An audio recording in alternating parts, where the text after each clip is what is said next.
하나님께 예배하신 여러분들을 나사렛 예수 이름으로 환영합니다. 그리스도의 평강과 은혜가 함께하기를 원하며 찬송가 383장입니다.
우리를 그 품에 안으시고 우리의 가는 길과 가운데에 우리를 그 어깨 위에 올려놓으시고 우리를 지켜주신 하나님, 그 하나님의 이름이 찬양을 받으시며 그 하나님의 이름이 우리 가운데 존귀하게 되시며 그 하나님의 이름이 우리 가운데에서 영광을 받기를 소망합니다.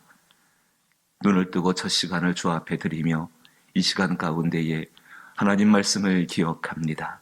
아무것도 염려하지 말고 오직 감사함으로 너희 하나님께 아뢰라 말씀하신 아버지 하나님, 그래야 그 가운데에 모든 지각에 뛰어나신 하나님의 평강이 우리의 생각과 마음을 지키시겠다고 약속하신 그 아버지의 말씀을 기억합니다.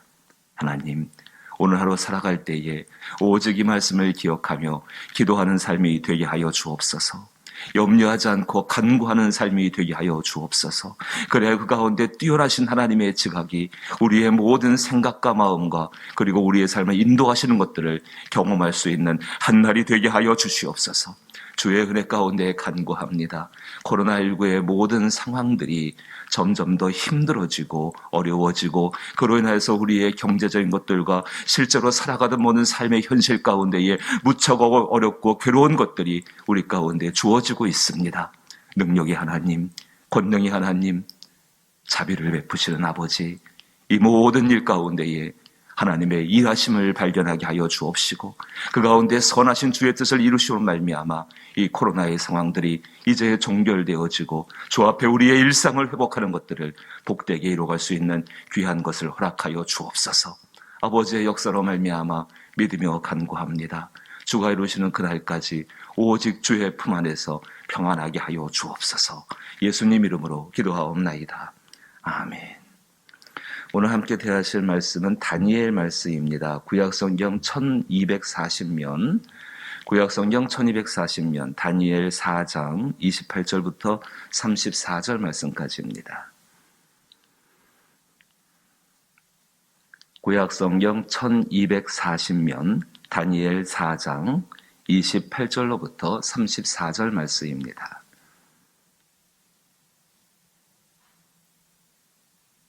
다니엘 4장 28절로부터 34절, 구약 성경 1240년에 해당합니다. 한 절씩 번갈아 읽어보지요. 제가 먼저 28절을 읽습니다. 이 모든 일이 다 나 느부갓네살 왕에게 임하였느니라.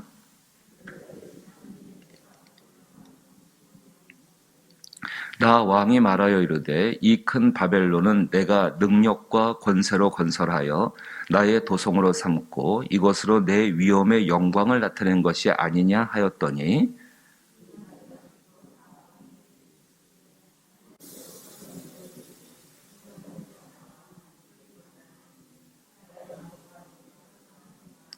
내가 사람에게서 쫓겨나서 들짐승과 함께 살면서 소처럼 풀을 먹을 것이요 이와 같이 7대를 지나서 지극히 높으신 이가 사람의 나라를 다스리시며 자기의 뜻대로 그것을 누구에게든지 주시는 줄을 알기까지 이르리라 하더라.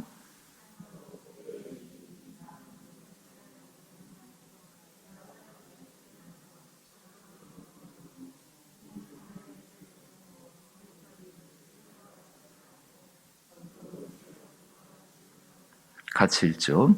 그 귀한 이참에 나 느부갓네살이 하늘을 우러러 보았더니 내 총명이 다시 내게로 돌아온지라. 이에 내가 지극히 높으신 이에게 감사하며 영생하시는 이를 찬양하고 경배하였나니 그 권세는 영원한 권세요 그 나라는 대대에 이르리로다. 아멘. 다니엘 4장은 느부갓네살의 간증이 나오고 있는 장면입니다. 하나님께서 이 느부갓네살 왕을 하나님의 도구로 사용하셨습니다.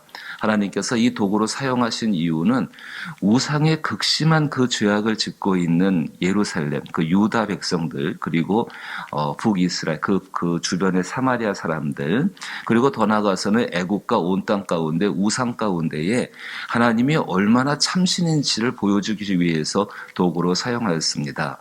분명히 느부갓네살은 바벨론의 강력한 왕입니다. 아주 왕 중의 왕이고 세계사 가운데도 기록되어 있는 왕이지요. 이 느부갓네살 왕이 바로 자기의 간증, 하나님을 경험한 것을 지금 기록하고 있는 것이 다니엘 4장의 이야기입니다. 그 다니엘 4장 가운데 얼마나 이 느부갓네살이 이 간증이 중요했는지 그 4장 1절 앞부분을 보시게 되면은 이렇게 이야기합니다. 느부갓네살 왕은 천하에 거주하는 모든 백성들과 나라들과 각 언어를 말하는 자들에게 조서를 내리노라. 원하노니 너에게 큰 평강이 있을지어다. 자기의 도장을 찍어서 조서를 내려서 이것은 반드시 읽고 기억하라고 말하는 강력한 왕의 통치 가운데 등장하는 한 가지의 간증입니다. 그 간증의 핵심은 그것입니다. 하나님을 알라. 하나님을 알라는 것입니다. 하나님을 알라. 너무나도 우리 믿는 사람들에게는 쉬운 이야기처럼 보여지지요. 하나님을 알라. 근데 진짜 우리 하나님 모릅니다. 이게 우리의 어마어마한 하나님을 안다고 생각하고 살아가는 것이 어마어마한 우리의 교만이고 오만입니다.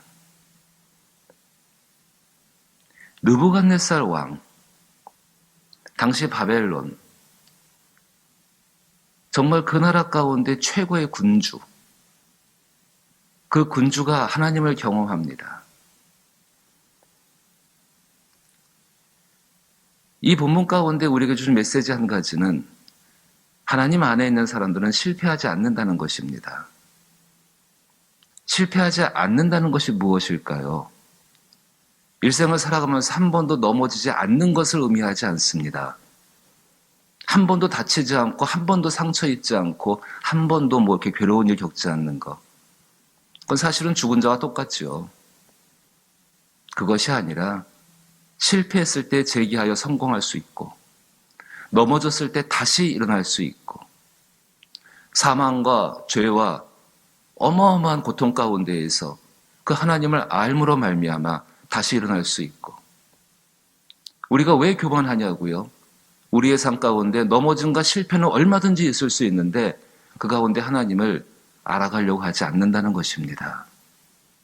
얼마나 우리가 우스운 줄 아십니까? 하나님을 알아간다는 그 이야기 가운데에 당신이 하나님을 경험한 것이 참 소중하죠.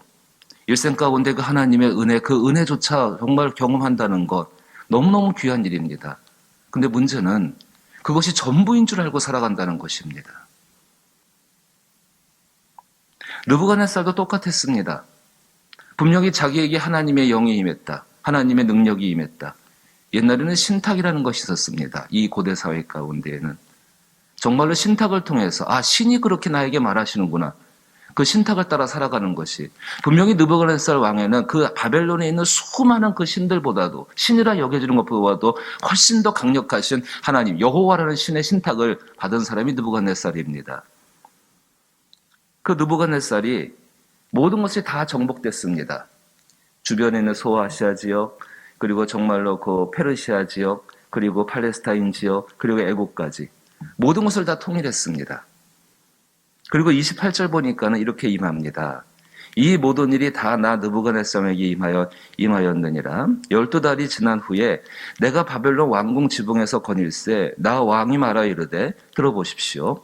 이 큰 바벨론은 내가 능력과 권세로 건설하여 나의 도성으로 삼고 이곳으로 내 위엄의 영광을 나타낸 것이 아니냐 하였더니, 이 느부갓네살 왕의 마음 한가운데에 이 모든 것을 내가 이루었구나. 이 모든 영광이 참 대단한 것이 내가 그래서 위엄과 영광을 가져야겠구나. 하나님의 신탁과 함께 출발한 일들이었는데 말입니다. 마음속에 그것이 계속 있는 것이지요. 분명히 하나님이 꿈을 통해서 경고하셨습니다. 그러지 말라고. 그리고 정말로 이 느부갓네살에게 축복된 사람 다니엘이 옆에 있었습니다. 다니엘이 옆에서 알려줍니다. 그러지 마시라고. 그 생각을 버리시고 27절 말씀 가운데 보시면은 그런즉 왕이여 내가 아뢰는 것을 받으시고 공의를 행함으로 죄를 사하고 가난한 자를 긍휼히 여김으로 죄악을 사하소서. 그리하시면 왕의 평안함이 혹시 장구하리이다 하니라. 분명히 해결책도 말해줬습니다. 하지만 느부갓네살 자기의 생각 가운데 이 말씀을 따라가지를 못하죠. 그래서 어떤 결과가 벌어지는가? 자, 30절 말씀에 느부갓네살이 그렇게 자기가 한 것들을 이야기하고 있을 때에 32절 보니까는 31절에 이 말이 아직도 나 왕의 입에 있을 때에 하늘에서 소리가 내려 이르되 느부갓네살 왕아 내가 말하노니 나라의 왕위가 내게서 떠났느니라.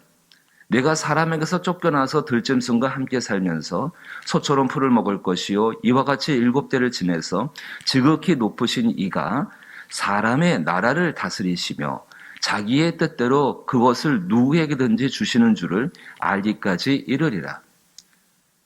분명히 느부갓네살한테는 굉장히 두려운 이야기입니다. 근데 감사한 것이 있습니다.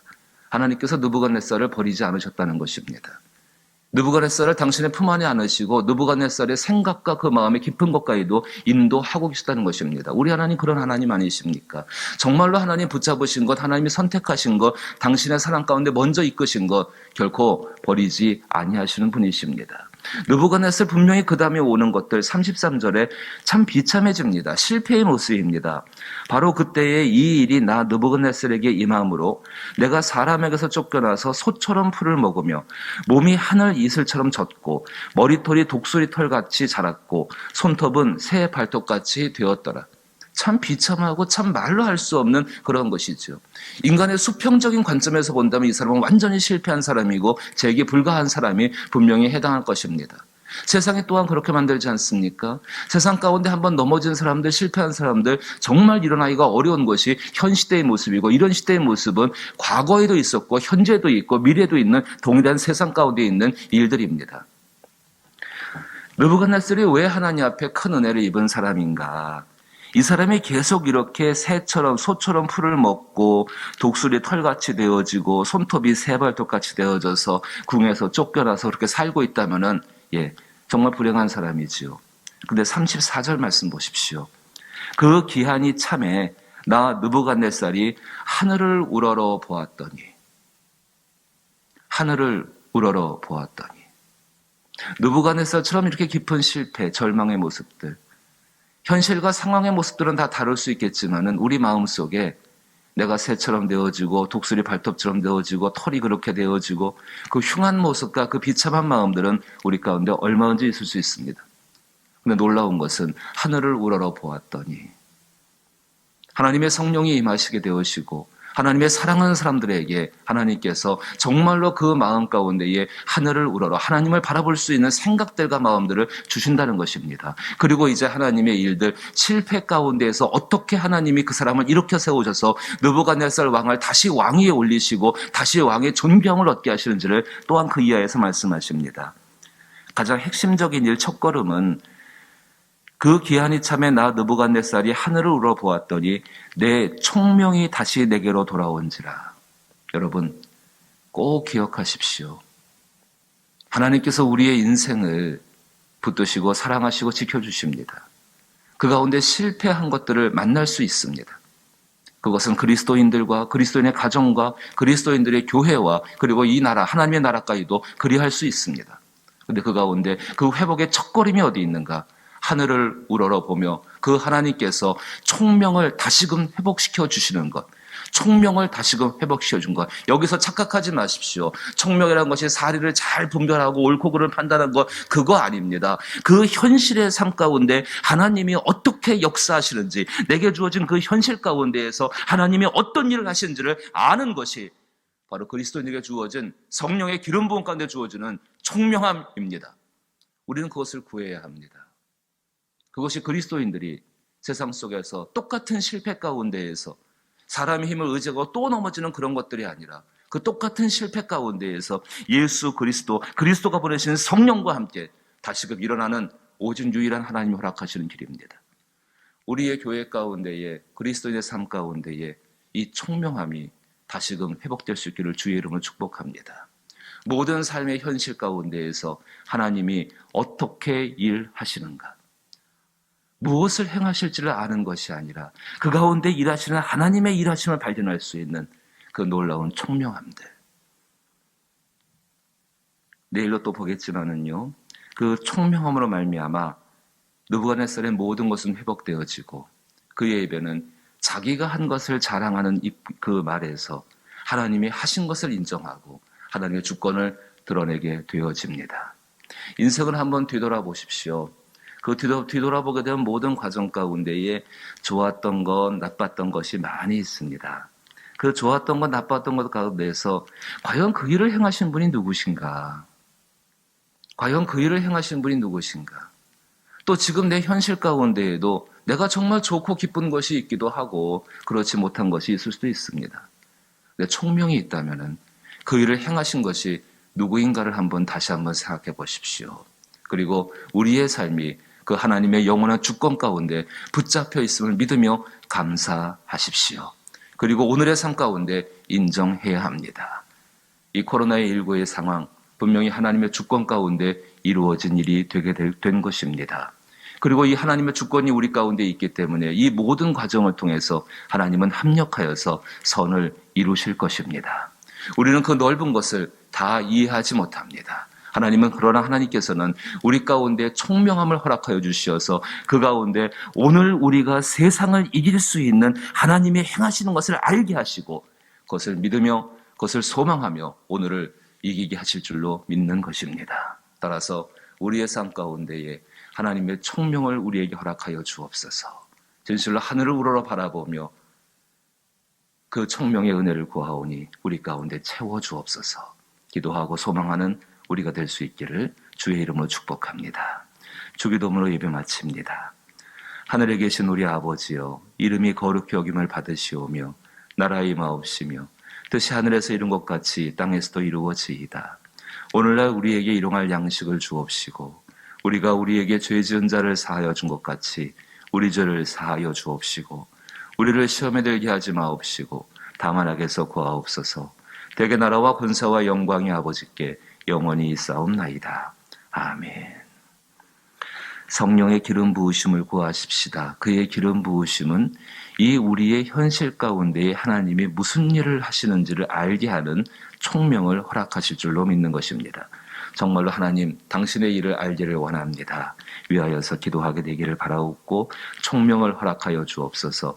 이 땅에 있는 지도자들에게 총명을 허락하여 주옵소서. 하나님이 하시는 일들, 느부갓네살 왕도 이렇게 변화시켰다면 이 땅에 있는 지도자들도 하나님이 변화시키실 줄로 믿습니다. 교회와 가정과 그리고 삶의 현실 가운데에 하나님을 아는 총명을 허락하달라고 기도하기를 원하옵고 또 코로나19의 종식과 또 믿지 않는 분들의 영혼의 구원받는 일들과 병들고 정말 병과 싸우고 있는 분들을 우리 하나님 도우시고 나타나 주시어서 그의 은혜 가운데 치료함을 얻게 하여 주옵소서.